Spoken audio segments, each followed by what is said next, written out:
اللهم صل وسلم وبارك عليه وعلى آله صلى الله وسلم عليه.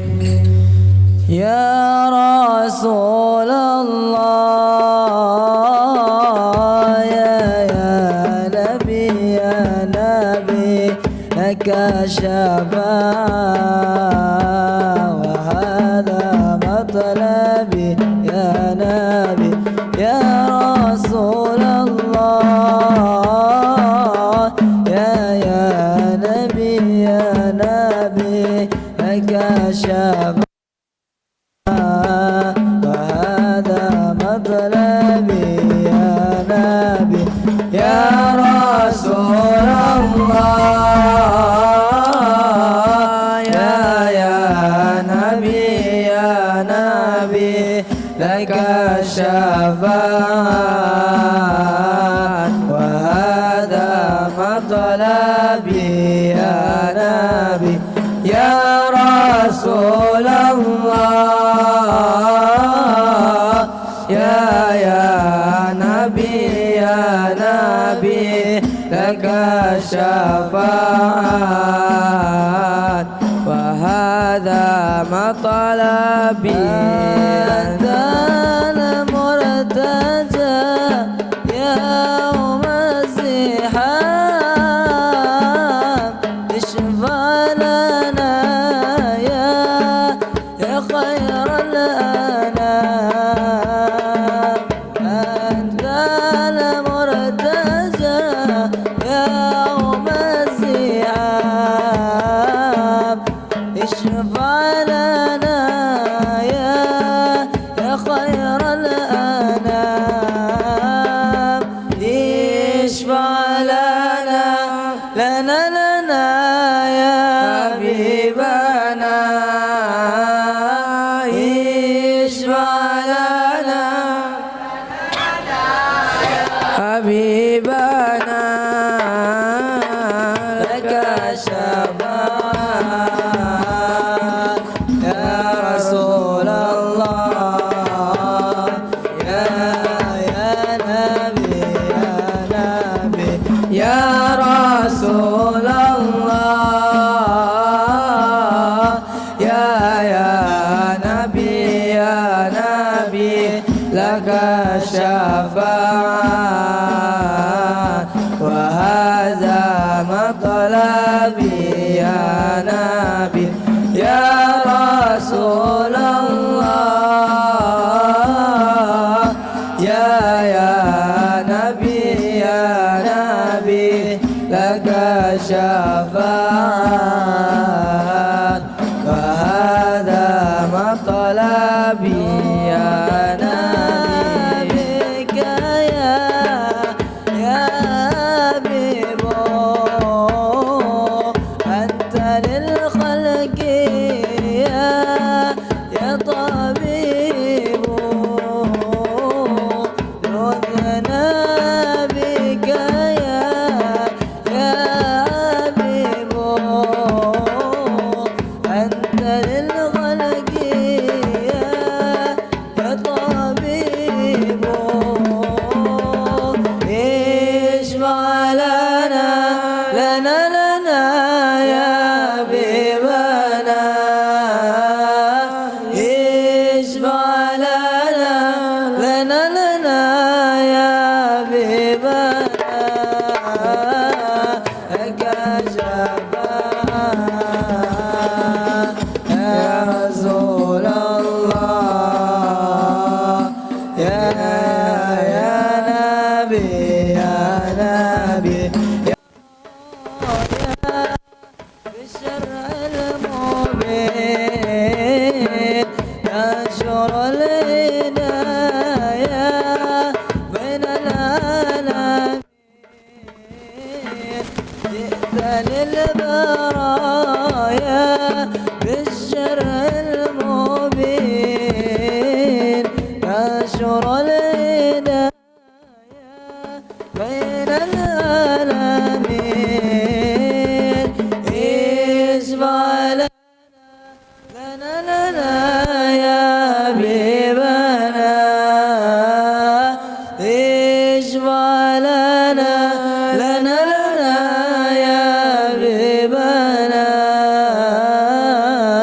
لك شبان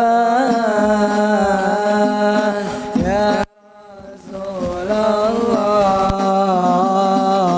يا نبي يا رسول الله يا نبي لك شفاعة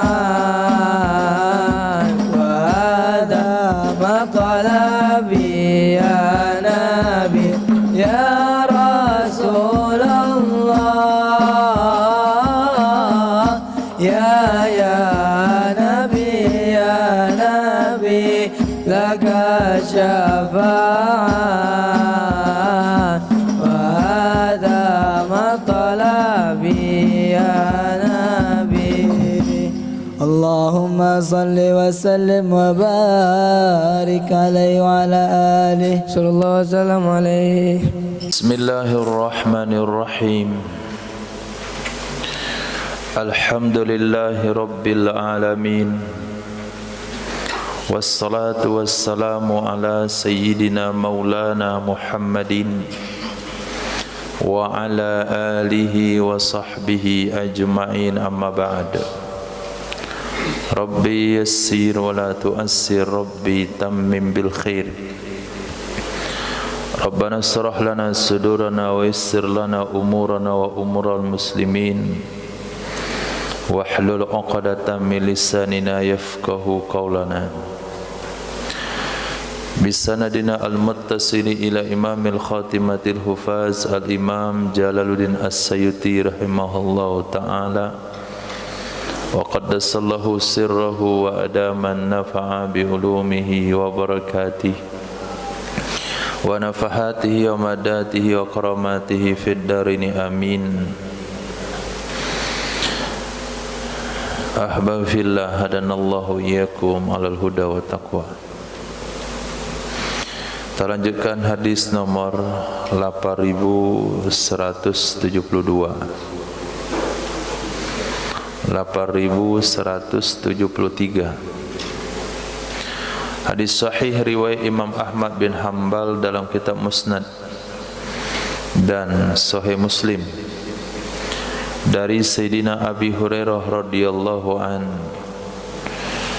bersabda baginda Nabi sallallahu alaihi wasallam, marra rajulun, lewatlah seorang laki-laki. Laki-laki dalam hadis di sini maksudnya manusia. Hukumnya hukum taglibiyah. Maka terjemahan sesuai pemahaman adalah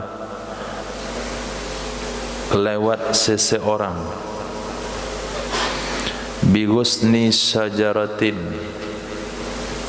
dengan dahan pohon. Dengan dahan pohon.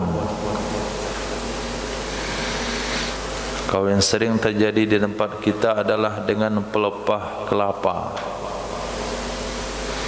di mana dahan pohon tersebut ala dhahri tariqin, atas punggung jalan, atas punggung jalan. Bahasa Indonesia tidak mengenal bahasa punggung jalan, tapi mereka mengenal bahasa tengah jalan. Indonesia mengenal bahasa bahu jalan.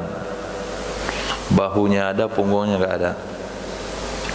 Kalau Arab mengenal bahasa punggung tapi tidak mengenal bahasa bahu.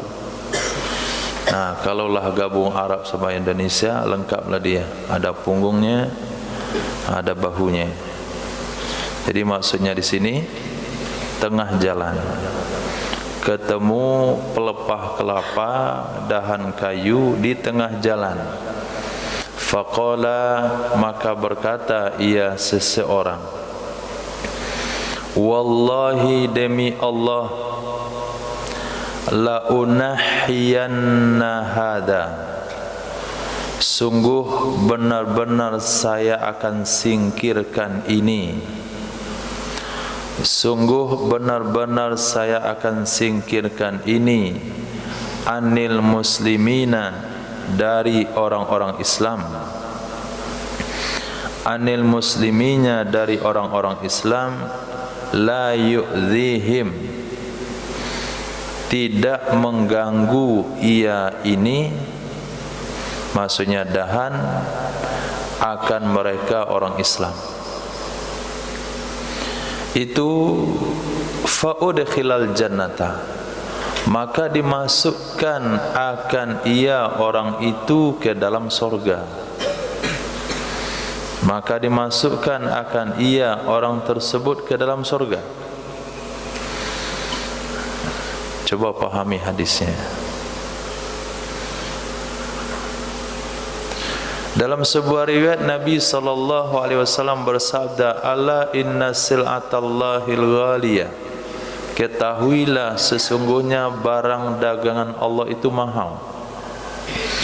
3 kali Nabi sampaikan, ala inna sil'atallahil ghaliyah, ala inna sil'atallahil ghaliyah, ala inna sil'atallahil jannah, sesungguhnya barang dagangan Allah itu adalah surga. Kata Nabi, mahal surga. Di sini seolah-olah harganya murah. Jalan-jalan pergi salat Jumat, pergi ke Ittihad di situ. Di pendakian itu biasanya ada pelepah kelapa di tengah jalan. Antum singkirkan ke tepi dengan niat supaya tidak menyebabkan orang jatuh dan mengganggu orang lain, maka sudah dijamin masuk surga. Mahal atau murah? Mahal atau murah? Apanya yang murah? Surga. Kalau surga antum bilang murah, maka enggak setuju dia. Nah, maka bertentangan dengan hadis Nabi yang mengatakan surga mahal. Coba dipikir sejenak. Masih cerah pemikirannya pagi-pagi begini? Nah, kenapa hanya dengan sekadar menyingkirkan pelepah kelapa, dahan kayu dari jalan bisa menyebabkan orang masuk surga? Kenapa? Zahran? Hah? Ikramul muslimin. Yang mahal di situ apa? Yang mahal di situ apa? Dalam hadis itu yang mahal yang mana? Surga. Jelas saya. Ya karim, masya Allah. Yang mahal adalah orang Islam. Nah, bukan kerjanya yang dinilai mahal, tapi niatnya supaya tidak mengganggu orang Islam. Situ letak mahalnya. Karena orang Islam mahal di sisi Allah Subhanahu wa taala. Bagaimana mahalnya orang Islam? La taqumus saah, tidak akan terjadi kiamat sampai masih ada yang ngucapin Allah. Ngucapin Allah saja enggak salat dia. Itu kiamat enggak akan terjadi. Apalagi orang-orang Islam yang hafal Quran. Itu mahal itu. Nah, maka sekiranya antum berbuat sesuatu perkara dengan tujuan kepentingan kaum muslimin, sasapu aula supaya nyaman orang Islam solat, saya siapkan nasi sarapan pagi masuk nampan supaya nyaman dia makan, saya masak dengan kadar air yang cukup supaya enak dimakan, saya gosok WC-nya supaya nyaman dia di WC, saya bersihkan kamar mandinya supaya tidak terpeleset dan tidak patah giginya. Nah, itu jauh lebih besar daripada menyingkirkan dahan daripada tepi jalan. Jadi yang mahalnya adalah niat untuk tidak mengganggu orang Islam. Karena mengganggu orang Islam itu besar ancamannya. Mengganggu orang Islam itu besar ancamannya. Dah faham? Jadi bukan dahan kelapanya saja, bukan dahan kayu saja, tapi yang bernilai mahal adalah usaha tidak menyakiti orang Islam. Kalau usaha untuk tidak menyakiti orang Islam dari faktor duniawi dibayar mahal oleh Allah, bagaimana kira-kira usaha untuk menyelamatkan orang Islam daripada bahaya akhirat? Mana lebih mahal? Bahaya akhirat. Nah, bagaimana tim Hirosa betul-betul memperhatikan semuanya solat? Bagaimana tim Hirosa memperhatikan semuanya betul-betul sah solatnya, sehingga yang kakinya diangkat ketika sujud disuruh ulang kembali, memperhatikan wuduknya semuanya betul, kemudian akhlaknya semuanya betul. Oh, itu tidak setanding dengan dahan kelapa.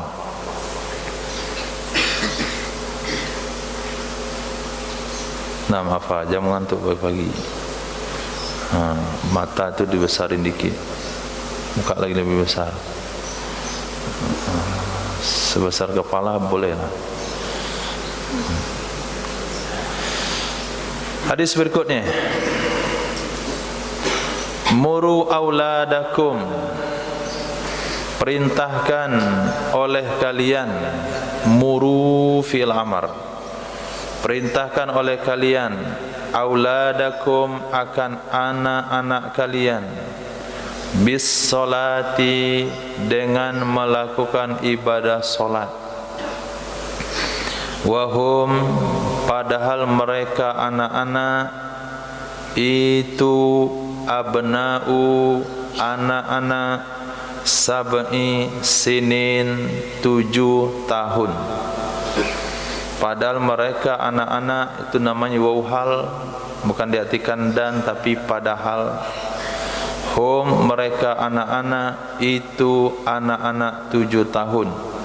Wadribuhum, pukul oleh kalian, alaihum, akan mereka anak-anak, alaiha, di atasnya solat, maksudnya meninggalkan solat.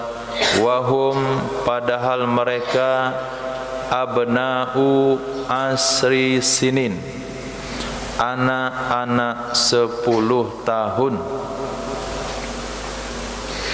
Wafarriku, pisahkan oleh kalian, bainahum, antara mereka anak-anak, fil madaji', pada tempat tidur.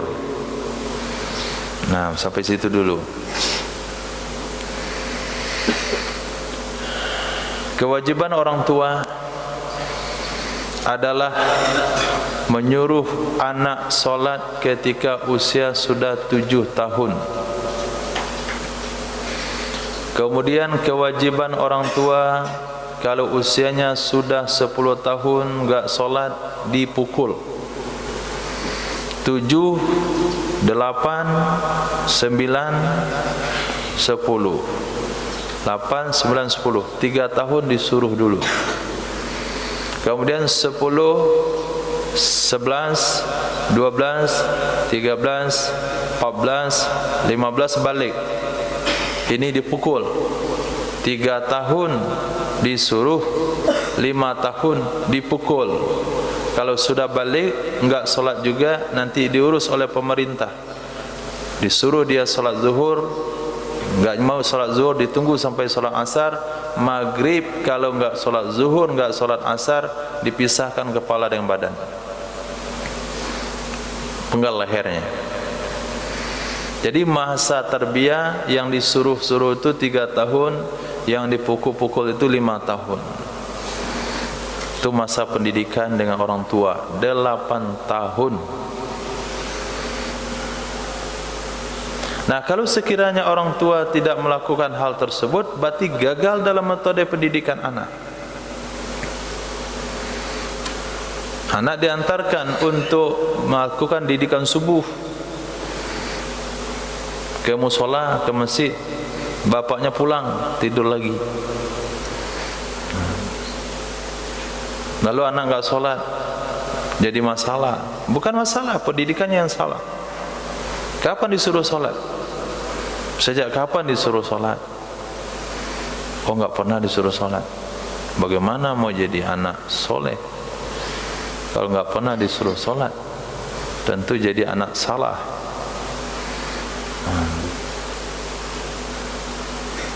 Nah, pas urusan pendidikan lain, oh ketat, harus ikut les, enggak sekolah dipukul, enggak sekolah dibujuk, enggak sholat enggak pernah dibujuk. Ini kegagalan. Sehingga Nabi bersabda, kullu mauludin yuladu alal fitrah. Setiap anak lahir dalam keadaan suci, abawahu yuhawidani wa yunassiranihi wa yumajjisanihi. Orang tualah yang menyebabkan anak itu jadi Yahudi, jadi Nasrani, jadi Majusi, karena pendidikan yang tidak tepat. Nah, sudah. Nah, ini materi itu antum simpan baik-baik untuk nanti udah punya anak. Kapan kira-kira Irfan?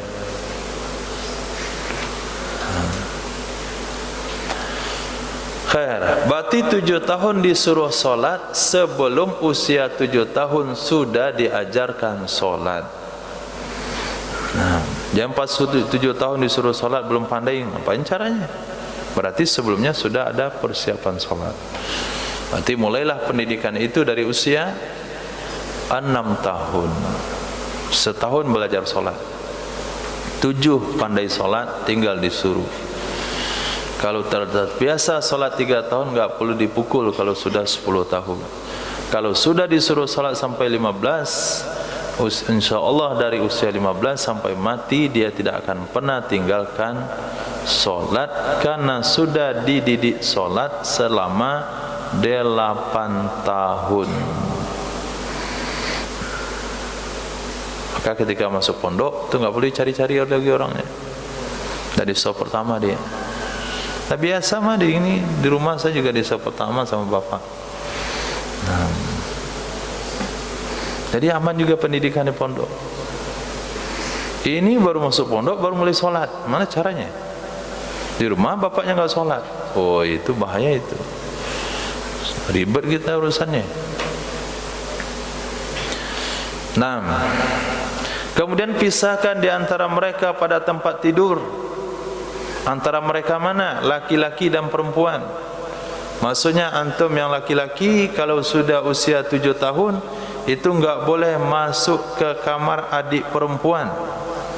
Dan tidak boleh masuk ke kamar kakak perempuan, apalagi masuk ke kamar orang tua kalau usia sudah 7 tahun. Laki-laki Minang tidak punya kamar di rumah gadang. Nah, mana tinggalnya laki-laki Minang? Sekarang nggak ada surau, di mana tinggalnya? Di pondok tinggalnya. Nah, nggak ada tempat bagimu di rumah gadang.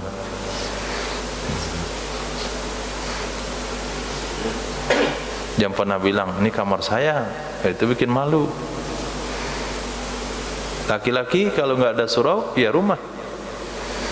Nah, sehingga dikatakan rumah orang rumah, arti orang punya rumah. Rumahnya numpang sama perempuan. Masalah dan perkawinan diusir pulang. Nah, barangke uang disiko. Kemana lagi itu? Ke surau lagi. 70 tahun usianya ditalak oleh istrinya. Kemana kakek itu? Ke surau lagi. Jadi muazin di surau. Allah. Akhirnya terjaga sholat 5 waktunya. Itu konsep Minangkabau jelas. Wa fariqu bainahum fil madaji'. wa idza zawwaja ahadukum, apabila menikahi oleh salah seorang kalian, wa idza zawwaja ahadukum, apabila menikahkan, maaf, bukan menikahi tapi menikahkan oleh salah seorang kalian khadimahu, akan pembantunya atau budak perempuannya. Sama siapa dinikahkan budak perempuannya? Abdahu, kepada budak laki-lakinya, au ajirahu, atau kepada karyawannya,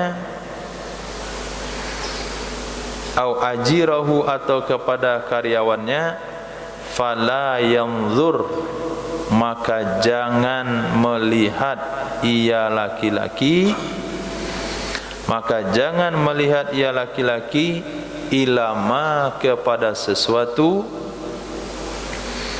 dunas surrah, di bawah pusar, wa fawqar rukbah, dan di atas lutut. Nah, di bawah pusar dan di atas lutut.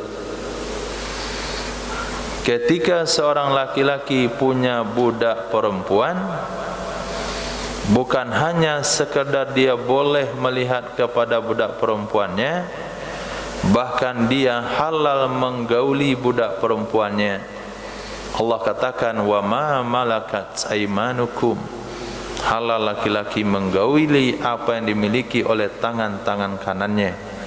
Tapi setelah budak perempuannya dinikahkan sama budak laki-lakinya, atau budak perempuannya dinikahkan sama karyawannya, sejak itulah laki-laki sang majikan tidak boleh memandang kepada budak perempuannya di bawah pusar, di atas lutut. Nah, itu harus jaga jarak. Kenapa? Karena setelah dinikahkan, maka budak perempuan tidak boleh lagi digauli oleh majikannya. Nah, ini tidak perlu terlalu dipahami karena tidak ada faktanya hari ini. Muru Abu Bakrin, perintahkan oleh kalian Abu Bakrin akan Sayyidina Abu Bakar, fal yusalli, maka hendak solat ia Sayyidina Abu Bakar. Fa, kemudian lam mati, itu namanya lam amar. Yang sudah belajar matan jurmiyah, menjazam fi'il mudhari termasuk lam amar. Itu lam amar, ciri-cirinya barisnya sukun. Kalau barisnya di atas itu namanya lam taukid atau lam qasam. Tapi kalau barisnya di bawah namanya lam kai. 6. Lam kai menasab fi'il mudhari, lam amar menjazam fi'il mudhari, lam kai barisnya di bawah, lam amar dia mati. Fal yusalli, maka maknanya makna perintah, hendaklah solat ia. Maka hendak solat ia Sayyidina Abu Bakar bin nasi, dengan manusia. Hadis sahih riwayat Imam Bukhari, Muslim, Imam Tirmizi, Imam Ibnu Majah dari Sayyidah Aisyah radhiyallahu anha, dari Sayyidina Abi Musa Asy'ari radhiyallahu an, dari Sayyidina Abdullah bin Umar radhiyallahu anhu, dari Sayyidina Abdullah bin Abbas, Sayyidina Salim bin Ubaid, hadis sahih. Hadis ini diriwayatkan ketika baginda Rasul sallallahu alaihi wasallam sudah sakit parah, tidak bisa lagi keluar ke masjid walaupun dari rumah yang berdampingan dengan masjid. Padahal hari-hari sebelumnya Nabi memaksakan diri dipapah oleh sahabat kiri dan kanan, Sayyidina Ali dan Sayyidina Abbas, lalu didirikan di atas shaf. Tapi hari-hari semakin parah sakitnya Nabi. Ketika Nabi berwudu, kemudian Nabi jatuh pingsan lagi, berwudu pingsan lagi, berwudu pingsan lagi, sehingga Nabi tidak bisa ngimamin solat. Nabi katakan, suruh Abu Bakar jadi imam. Ini isyarat bahwasanya yang akan memimpin umat setelah meninggalnya Nabi adalah Sayyidina Abu Bakar As-Siddiq radhiyallahu an. Maka sepakat seluruh ahlus sunnah wal jamaah, orang terbaik setelah Rasulullah adalah Sayyidina Abu Bakar, pemimpin setelah Rasul adalah Sayyidina Abu Bakar As-Siddiq radhiyallahu an. Tercela tuduhan yang dituduhkan oleh Syiah mengatakan Sayyidina Abu Bakar, Sayyidina Umar telah merampok hak kekuasaan dari Sayyidina Ali bin Abi Thalib radhiyallahu an. Itu pendapat Syiah. Maka ketika seketika meninggalnya baginda Rasul, sahabat berkumpul di rumah Zahra.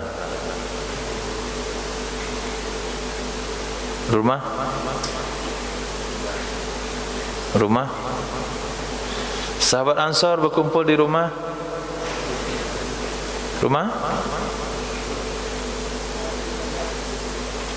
Sayyidina Sa'ad bin Ubadah. Nilai 0. Lupa nama rumahnya. Jadi di sana mereka ingin mencari satu pemimpin dari Ansar. Kata mereka, minna amirun wa minkum amirun. Di antara kami ada pemimpin, di antara kalian juga ada pemimpin. Karena gejolak seperti itu, datanglah Sayyidina Abu Bakar, Sayyidina Umar ke rumah tersebut. Lalu Sayyidina Umar telah mengkonsep sebuah penyampaian. Tapi kata Sayyidina Umar, konsep yang saya sampaikan itu disampaikan semuanya, bahkan lebih baik oleh Sayyidina Abu Bakar As-Siddiq radhiyallahu an. Pada saat itu Sayyidina Abu Bakar mengangkat tangan saya, "Lantiklah Umar jadi pemimpin." Pada saat itu buru-buru saya baiat Sayyidina Abu Bakar jadi pemimpin. Apa kata seluruh sahabat? Ketika kami rela agama kami dipimpin oleh Abu Bakar, maka dunia kami tentu kami lebih rela.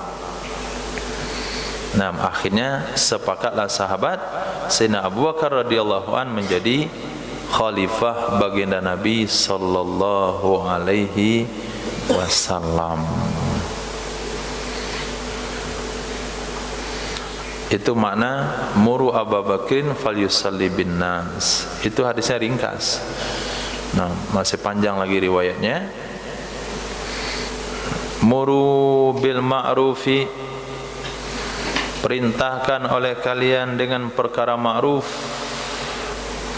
Muru, perintahkan oleh kalian bil ma'rufi, dengan perkara ma'ruf. Wanhau anil munkari, cegah oleh kalian, larang oleh kalian dari perkara mungkar.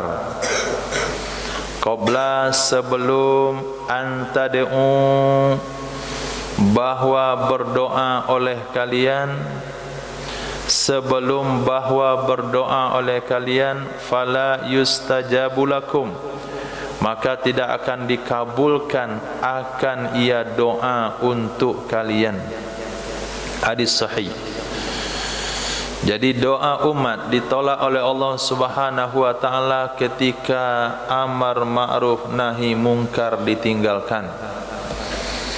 Apabila amar ma'ruf nahi mungkar ditinggalkan, maka doa tidak lagi didengar oleh Allah Subhanahu wa taala. Itu sebabnya kenapa orang-orang yang melakukan amar ma'ruf nahi mungkar itu doanya cepat dikabulkan oleh Allah. Walaupun dia tidak berdoa sekalipun, hanya sekedar terlintas dalam hatinya pengen makan ini, datang. Nah, tanya sama orang tua untuk khurut-khurut 4 bulan 40 hari. Nah, tutup mulut. Nah, sedang kebayanglah dia, sedang jauh lah nampak rambutan orang, oh enak kayak makan rambutan. Nah, sore-sore datang orang hantar rambutan. Sedang jauh lah lewat depan mie Aceh. Nah, sedap kayak makan mie Aceh. Di antara orang mie Aceh. Tapi di Aceh enggak ada mie Aceh. Kenapa ya? Itu pula aneh. Di Mesir enggak ada martabak Mesir. Di Ambon nggak ada BK Ambon, adanya di Medan. Martabak Mesir ada di Indonesia, Mesir nggak ada. Nah, itu maknanya karena Allah senang sekali dengan orang yang mengambil alih tugas para nabi dan para rasul, amar ma'ruf nahi munkar, sehingga belum berdoa sudah Allah kabulkan. Tapi apabila umat sepakat semuanya, karena amar ma'ruf nahi munkar itu bukan fardu ain, tapi amar ma'ruf nahi munkar adalah fardu kifayah. Wal takum minkum ummatun yad'una ilal khair. Nah, kita pakai ayat yang mana ini? Nah, kita pakai ayat surah At-Taubah.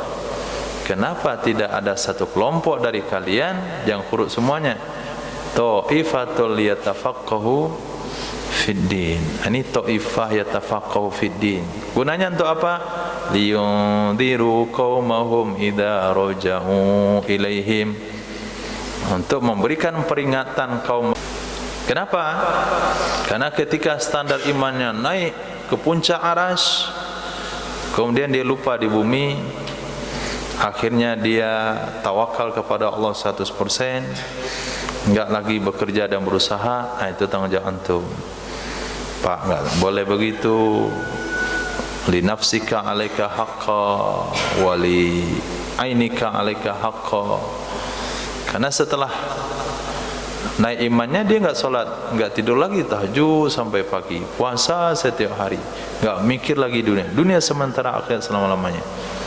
Nah, datanglah ta'ifah li fatafaqahu fiddin, seperti kedatangan Sayyidina Salman Al-Farisi kepada rumah Sayyidina Abi Darda radhiyallahu an, yang solat sepanjang malam, yang puasa setiap hari.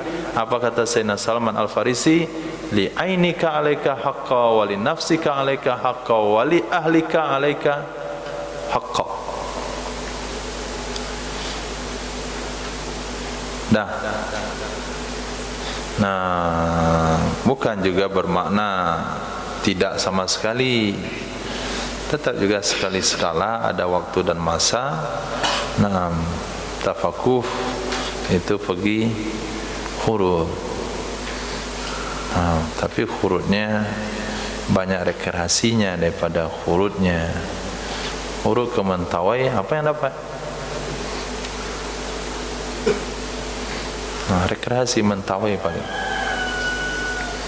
Ada tazkilan huruf kemarin? Hah? Iya, banyak. Ada enggak tazkilan? Hah? Oh, itu tazkilan. Sejak kapan tuh tazkil? Oh, itu tazkilan satu. Satu lagi? Satu aja. Nah.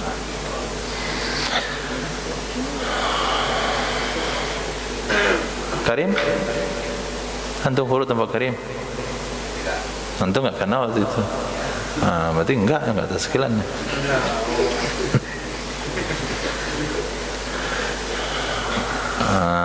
Masya Allah. Muru bil ma'ruf, perintahkanlah oleh kalian dengan perkara ma'ruf. Wa illam taf'aluhu, walaupun tidak kalian melakukan akannya. Perintahkan oleh kalian dengan perkara ma'ruf, walaupun kalian tidak melakukan akannya. Wanhau anil munkari, cegah oleh kalian perkara mungkar. Wa illam tajtanibuhu, walaupun kalian belum menjauhi akannya. Kullah, semuanya. Hadis hasan. Jadi wa illam di sana maknanya belum, bukan wa illa. Walaupun kalian tidak melakukannya, bukan illa, apalagi wa illan taf'aluhu. Beda la, beda lam, beda lan. Kalau la tidak Tidak melakukannya, itu maknanya banyak sekali. Apakah tidak mau, apakah tidak akan. Kalau lan, itu maknanya jelas, tidak pernah melakukannya dan tidak akan pernah melakukannya. Tapi di sini Nabi katakan bukan la, bukan lan, tapi lam, maknanya belum melakukannya. Jadi perintahkanlah perkara ma'ruf walaupun kalian belum melakukannya. Cegahlah perkara mungkar walaupun kalian belum bisa meninggalkannya. Maka dakwah itu tidak menunggu kesempurnaan amal seseorang. Boleh kasih tausiah? Nah, tausiah apa? Tausiah solat jamaah. Mohon maaf, ambo belum bisa solat jamaah. Enggak, terus saja gas solat jamaah, seolah-olah antum dah solat jamaah, padahal enggak. Karena kalau sekiranya ditunggu setiap orang yang mengajak pada amar ma'ruf nahi munkar dan melakukannya, maka tidak akan pernah ada amar ma'ruf nahi munkar. Walaupun memang celaan bagi orang yang mengajak satu kebaikan dia tidak melakukannya. Apa bunyi ayatnya? Atamuruna an-nasa bil ma'ruf, atamuruna an-nasa bil birri wa tansawna anfusakum wa antum tatlunal kitab. Itu ayat itu diturunkan asbabun nuzulnya kepada Yahudi. Yahudi tahu dengan baginda Rasul, tapi anak keluarganya disuruh ikut Nabi Muhammad. Anak keluarganya ini disuruh ikut Nabi Muhammad, tapi kaumnya enggak. Karena kalau kaumnya ikut pula Nabi Muhammad, hilang pemasukannya. Tutup mulut. Astaghfirullah.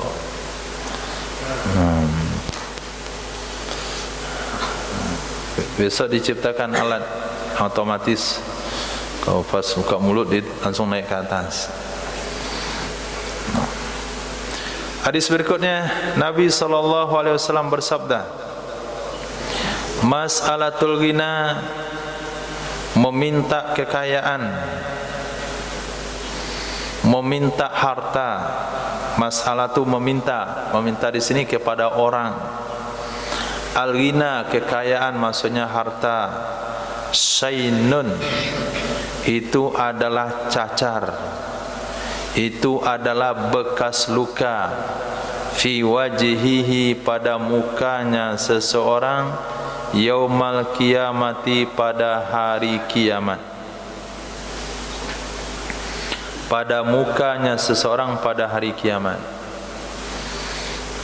Nah, tidak boleh meminta kepada siapapun tentang harta benda duniawi. Maksudnya untuk kepentingan pribadi. Tapi Pak pengurus masjid minta ke jamaah sumbang ke masjid, itu bukan meminta, itu mengajak beramal. Pengurus pondok meminta kepada masyarakat, itu ngajak beramal. Tapi meminta yang tidak boleh adalah kepentingan pribadi. Nah, minta kue Hazik, nah itu enggak boleh. Nanti kamu enggak punya daging di akhirat. Budiman minta kue, kiriman datang ya. Nah, minta kue kawan, itu menyebabkan di akhirat kelak dia akan ada cacar di mukanya. Maka enggak usah minta-minta sama kawan tu, liatin aja dia makan. Nah, dia makan, lihat terus sampai antum bosan melihatnya atau antum ditawarkan. Nah, tak cek lah, tak boleh. Nah, minta uang sama orang tua boleh enggak? Kata orang tua, mas'alatul ghina syainun fi wajhi yaumal qiyamah. Assalamualaikum Pak. Waalaikumsalam. Kiriman uang Pak. Qala Nabiuna Muhammad sallallahu alaihi wasallam. Ini bagus nih untuk senjata orang tua yang minta uang jajan. Akhirnya anaknya enggak minta jajan lagi, minta sama Allah saja. Mantap itu. Nah, ketika dia minta sama Allah, tergugahlah hati orang tuanya ngirimkan uang. Sama orang tua aja minta uang, ngasih tahu saja, Pak, uang habis, selesai. Mau dikasih nggak dikasih terserah saja. Dah paham. Dia minta nanti nggak ada cacat mukanya banyak cacar di akhirat kelak. Kasih tahu saja, Pak, uang habis. Saya nggak minta, Pak, cuma ngasih tahu uang habis. Karena kalau minta saya takut nanti ada cacar di akhirat. Cacar di dunia aja berusaha diobati. Masyuka ilal masjid, berjalannya kamu ke masjid. Masjid di sini adalah alif lam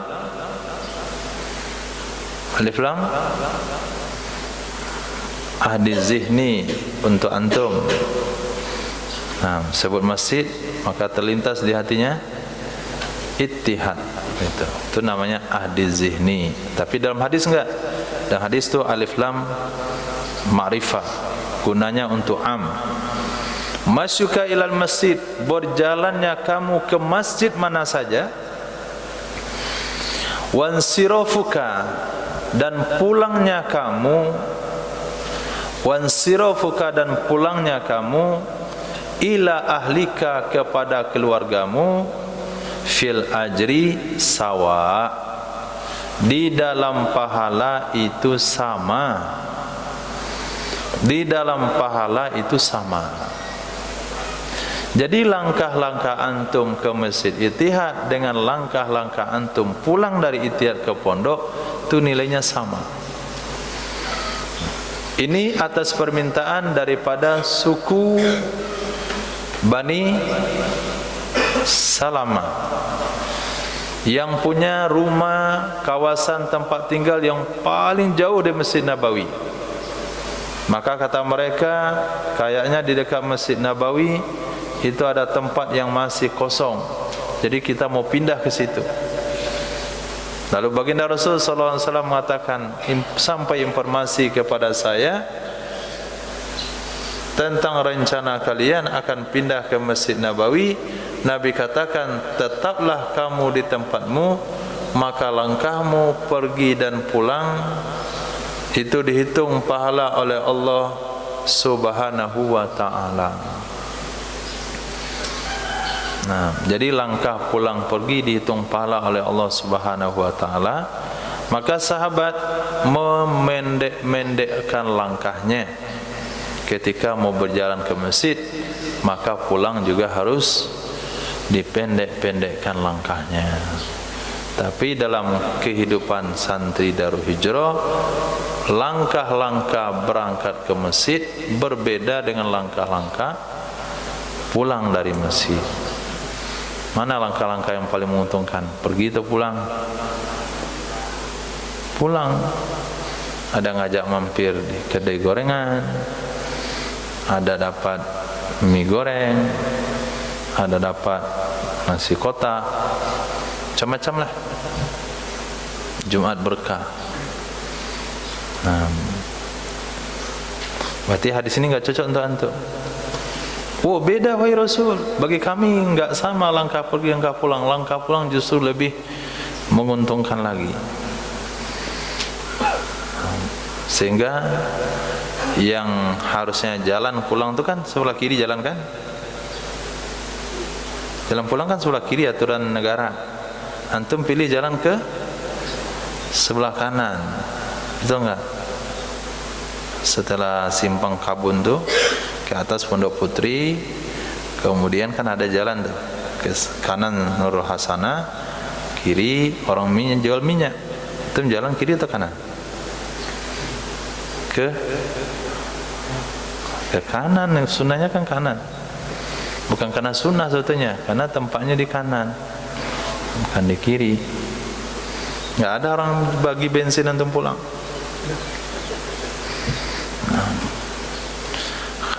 Ternyata di dalam sunnah ada kejayaan. Sebelah kanan lah ibu gorengan yang ngasih gorengan untuk santri itu. Hadis berikutnya Nabi SAW bersabda, "Mussul ma'a massa." Hisablah oleh kalian, mussu, hisablah oleh kalian ma'a akan air, massa benar-benar dihisab. Wala ta'ubbuhu, dan jangan kalian teguk akannya air, abba benar-benar diteguk.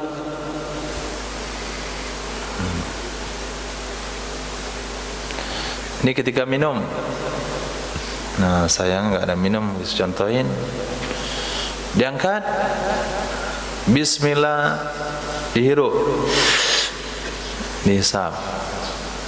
Alhamdulillah, bismillah, bunyi dia.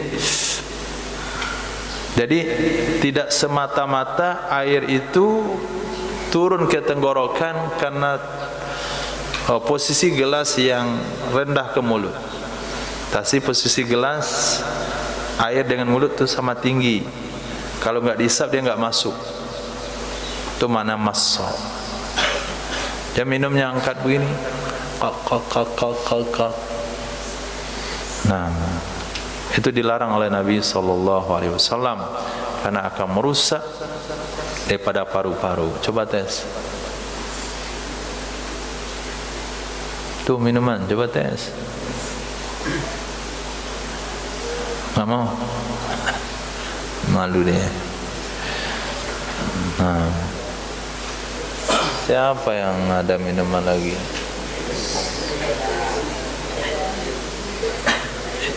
Bukan pakai botol. Pakai botol nggak bisa dites. Arifin, tes.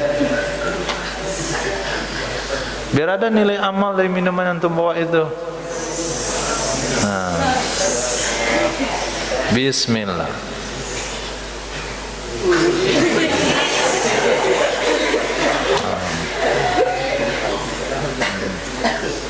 Kopi teh. Air putih. Astagfirullah. Kira teh pagi air putih. Matmidu, berkumur-kumurlah kalian, minal labani, dari susu. Matmidu, berkumur-kumurlah kalian, minal labani, dari susu. Min namanya min ta'lil, dari karena susu. Nah, dari karena susu ada lagi mudhaf yang dibuang, yaitu surbi, min surbil labani, dari karena minum susu. Kenapa berkumur-kumur setelah minum susu? Fa inna lahu dasama, maka sesungguhnya baginya susu itu ada lemak.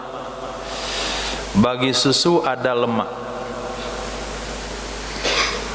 Bisa antum buktikan ketika susu dipanaskan dan mendidih, kemudian dituangkan ke gelas.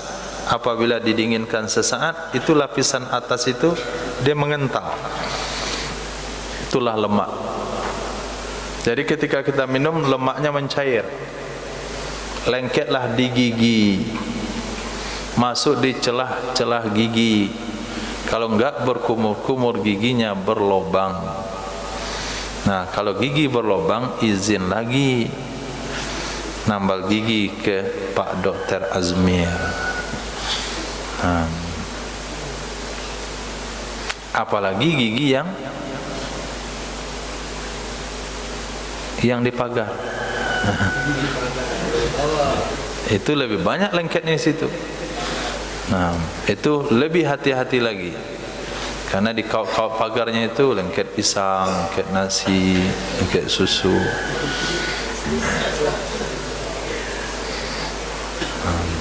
Jadi selesai minum susu, kalau sekiranya yang giginya enggak dipagar itu kumur-kumurnya sekali, antum yang magarin gigi itu yang mahal pagarnya 4 juta. 4 juta atas, 4 juta di bawah. 8 juta magar gigi. Pondok aja enggak sampai 8 juta pagarnya. Nah, itu kumur-kumurnya harus 3 kali itu. 3 kali. Karena lemaknya berpotensi lebih banyak. Nah, jadi sayang sekali Rasulullah kepada umat ini, enggak mau gigi umatnya itu berlobang, enggak mau gigi umatnya itu sakit, sehingga Nabi memberikan pesan, hati-hati minum susu, walaupun susu minuman terbaik. Allahumma rizukna minhu wa zidna minhu, Allahumma barik lana fihi wa zidna minhu. Ya Allah, berkahi kami pada susu, tambahkan lagi susunya, karena itulah minuman yang bisa pengganti makan dan minum sekaligus. Tetapi selesai minum sunnahnya berkumur-kumur. Matlul ghani zulmun, menunda-nunda bayar hutang. Matlu, menunda-nunda bayar hutang. Al-ghani, bagi orang kaya. Zulmun, itu kezaliman. Fa idza utsbi'a ahadukum, maka apabila ditugaskan salah seorang kalian. Fa idza utsbi'a, maka apabila ditugaskan membuntuti. Itu mana utsbi'u. Apabila ditugaskan membuntuti ahadukum, akan salah seorang kalian, ala maliin, atas orang kaya, falyatsba, maka hendaklah dia mengikutinya. Apa maksud ditugaskan mengikuti orang kaya? Bukan membuntuti orang kaya supaya numpang hidup, bukan membuntuti orang kaya supaya dapat traktiran, tapi membuntuti orang kaya karena ditugasin oleh seseorang.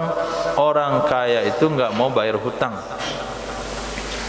Jadi ada seseorang berhutang sama orang kaya, ditagih hutangnya, kata enggak ada uang.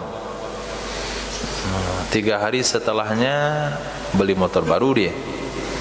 Kemudian diminta lagi, kemarin kamu beli motor ya, mana hutangmu? Udah habis beli motor. 7 hari setelahnya beli rumah baru dia. Hutangnya enggak dibayar.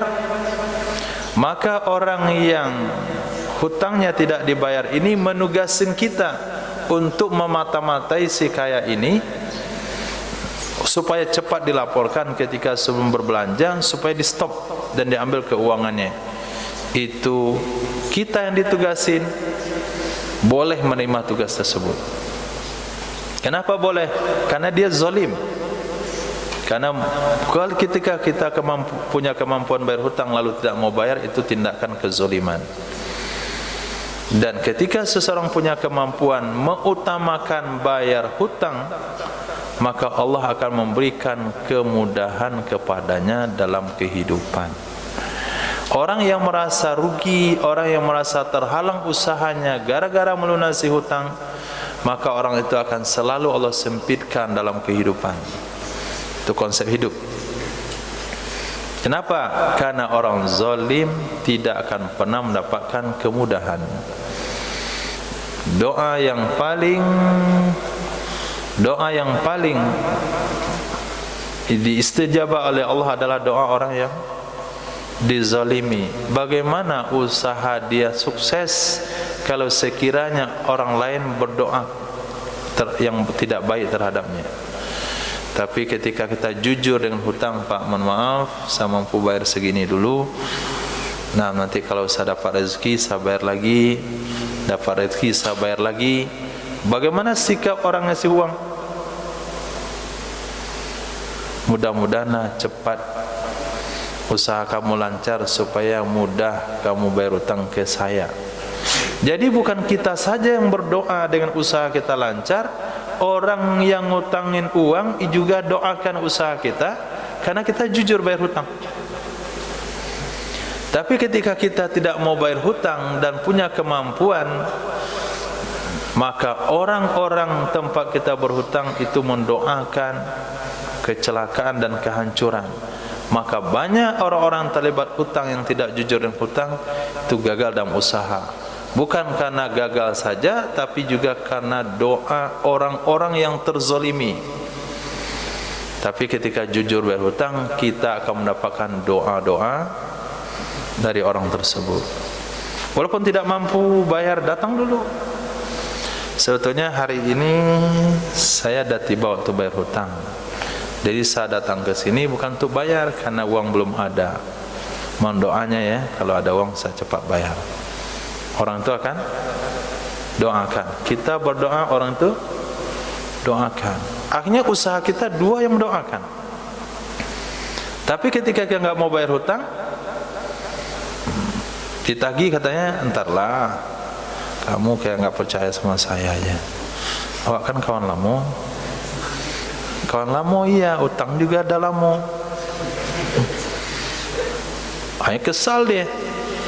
Semoga. Nah, udah jadi itu semoga, kebakar kedainya. Nah, baru datang dia, kedai saya kebakar. Pura-pura sedih lah kawan tu, nah dia tahu rasa kau. Nah, itu konsep dalam berusaha. Lunasi hutang supaya mendapatkan doa kebaikan dari orang-orang yang beri hutang. Ma'a kulli khatmatin da'watun mustajabah. Bersama setiap sekali khatam, ma'a kulli khatmatin, bersama setiap sekali khatam itu ada doa yang dikabulkan Allah. Da'watun mustajabatun, doa yang dikabulkan oleh Allah Subhanahu wa ta'ala. Maka ketika kita khatam kubro, dalam sesi doa, walaupun itu sesi paling capek karena sudah menyimak dari pagi, tapi jangan buang-buang kesempatan itu. Nah, aminkan dengan sungguh-sungguh. Aminkan dengan sungguh-sungguh. Hari ini susah mendapatkan majlis khatmil Quran. Sayyidina Abdullah bin Abbas, maaf, Sayyidina Abdullah bin Umar radhiyallahu ta'ala anhuma, angkat kepala.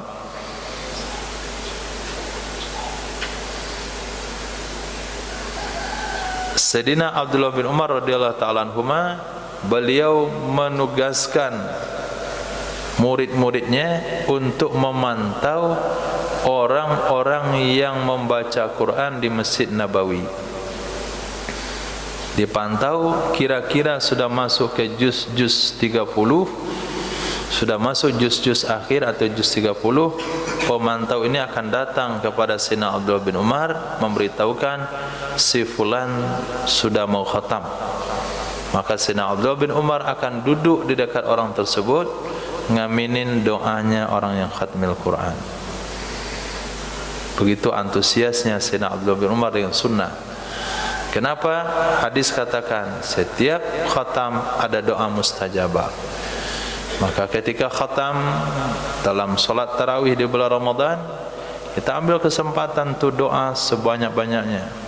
Kita pilihlah imam kita dan doanya yang paling panjang. Tapi yang benar, jangan jannatan minan nar. Kita enggak mau minta jannatan minan nar. Orang baca wan najata minan nar, dia minta jannatan minan nar, surga dari api. Ya Allah, mana rasa tinggal surga dari api? Surga dari kayu aja enggak bagus. Nah, surga itu dari intan, dari emas, dari perak, dari belian, dari mutiara. Ini karena ngaminin doa kawan kita itu, nah, dapatlah kita surga dari api. Nah, akhirnya keluar dari sana kurus kita. Nah, di open. Nah, perlu doa. Ambil kesempatan.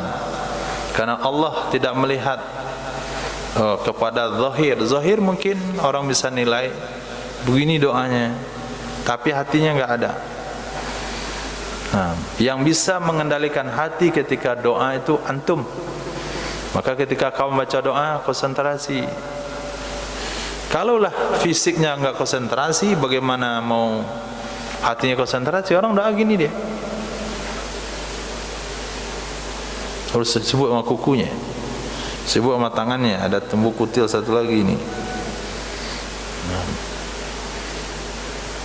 Maka kalau setiap doa yang dibaca 5 kali sehari di sini baca doa, antum dengan hati beberapa hari saja mungkin dikabulkan oleh Allah Subhanahu wa taala.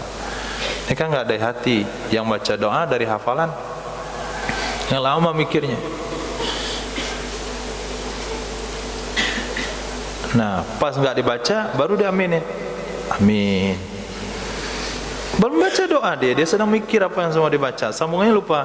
Allahumma inna nas'aluka husnal khatimah. Allahumma inna nas'aluka husnal khatimah. Wa na'u. Allahumma inna nas'aluka. Diam. Amin. Kawan-kawan. Amin. Wa sallallahu ala sayyidina maulana. Langsung ditutup dia. Lupa Rabbana atina fid dunya hasanah. Itu enggak doa, itu namanya itu ngafalin doa, kemudian yang ngaminin bukan ngaminan doa tapi suruh tutup doa. Itu artinya tutuplah doamu, enggak hafal lagi. Itu maksudnya. Nah, maka perlu sungguh-sungguh dalam doa. Ma'a kulli farhatin tarhah. Bersama setiap kegembiraan itu, bersama setiap kegembiraan tarhatun itu kesedihan. Bersama setiap kegembiraan tarhatun itu kesedihan. Ini perjalanan hidup. Itu prinsip hati. Enggak usah bingung dan bimbang. Memang begitu realitanya. Senang, gembira, senyum-senyum, tertawa-tertawa. Tiba-tiba sedih. Kenapa sedih? Ingat rumah. Asik main bola, ceria. Sedih sebentar ni. Ingat mama. Nah, asik-asik setoran Quran. Asik sama kawan. Bismillah. Tiba-tiba datang aja sedih.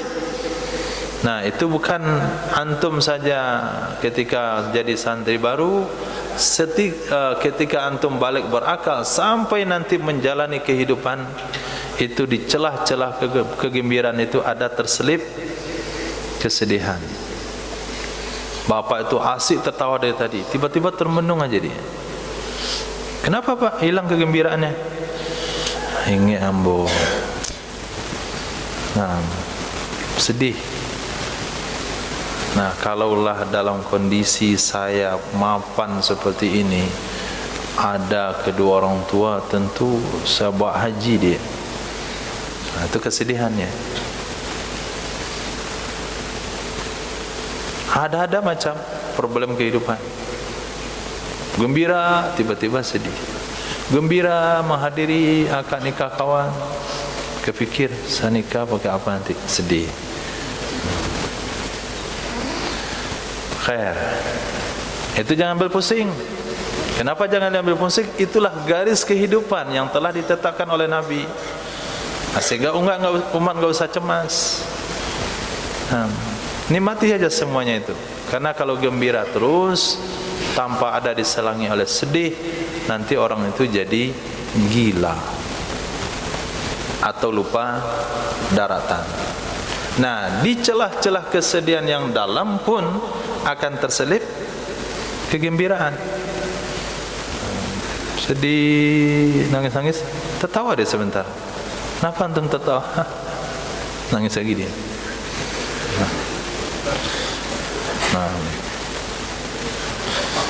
Hadis berikutnya Nabi SAW bersabda,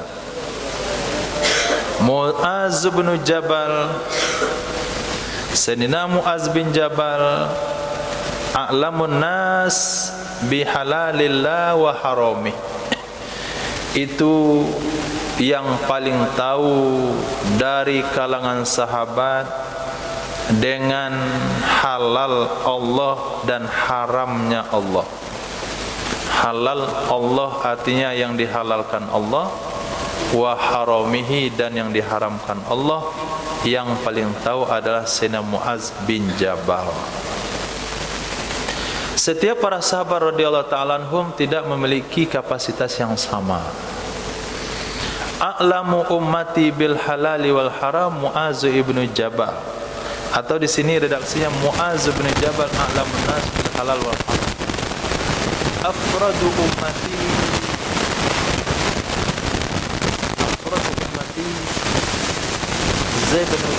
Zaid bin Sabit.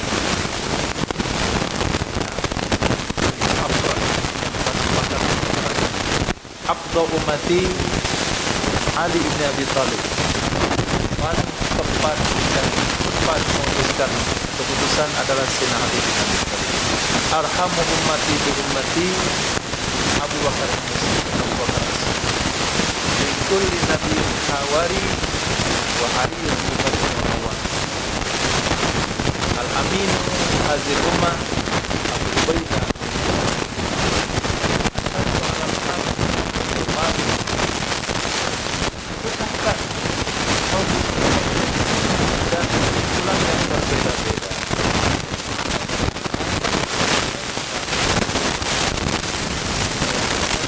Kalah saing dengan kawan.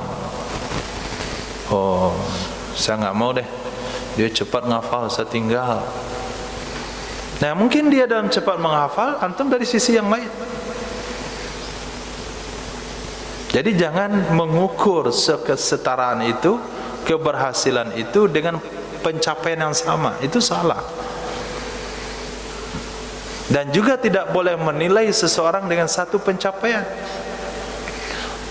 Si fulan saya katakan pintar. Kok bisa? Dia 6 bulan ngafal selesai, kubro.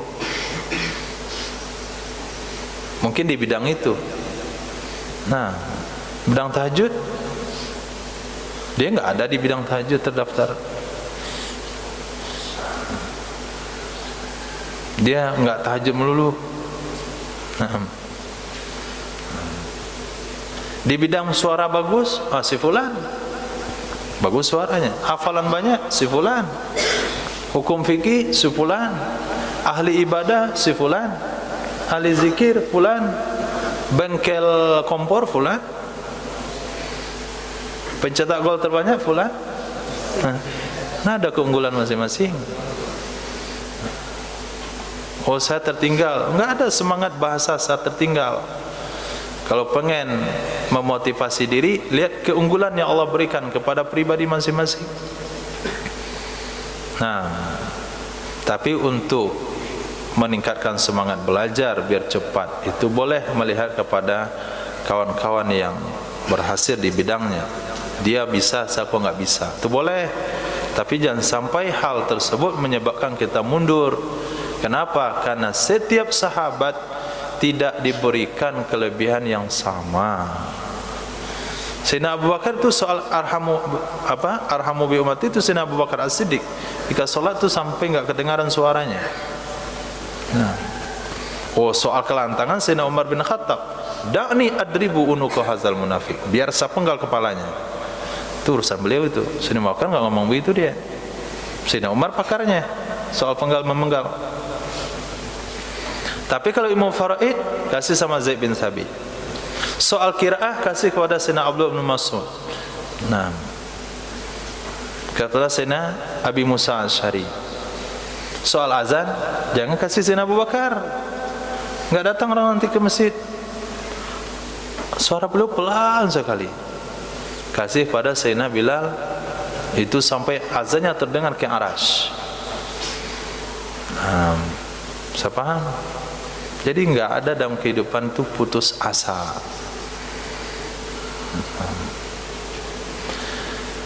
Hadis berikutnya Nabi SAW bersabda, hadis terakhir.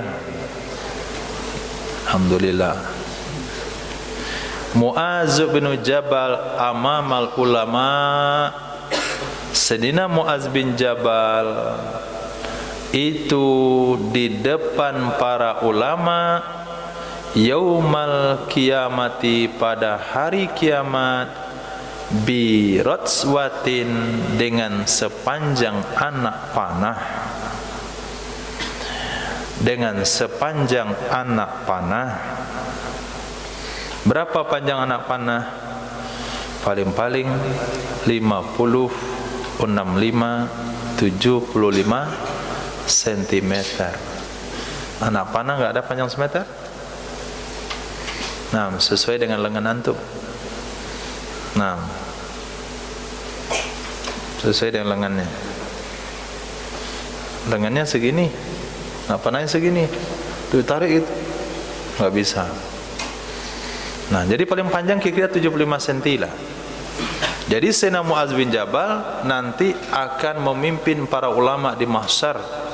Beliau diri di depan, maju 75 cm. Hadis ini mengajarkan aturan baris berbaris. Jadi pemimpin rombongan, ketua regu dalam gerak jalan 17 Agustus, dia berada di depan kawannya hanya 75 cm. Lengkap semuanya dalam Islam. Tapi dalam salat jangan buat begitu. Dalam salat bukan 75, maksimal 2 kali 75, 150 cm. Itu maksimal jarak imam dan makmum. Tapi dalam barisan rombongan, dalam rombongan perkumpulan ketua regu, itu jaraknya 75 cm. Semoga kita berharap nanti berada di barisan tersebut. Pemimpin rombongan kita di mahsyar adalah Sayyidina Mu'adz bin Jabal radhiyallahu anhu. Tapi kalau antum sesi 30 juz, tekun yang Quran yang enggak belajar alim, itu mungkin dibawa ke pemimpinan Sayyidina Abdullah ibnu Mas'ud. Nah, tapi kalau azan aja kerjanya, itu Sayyidina Bilal bin Rabah. Saya enggak mau hafal Quran lah, saya melatih azan saja sampai azan saya tembus ke langit ke-7. Itu Sayyidina Bilal bin Rabah. Alhamdulillah, cukup insyaallah.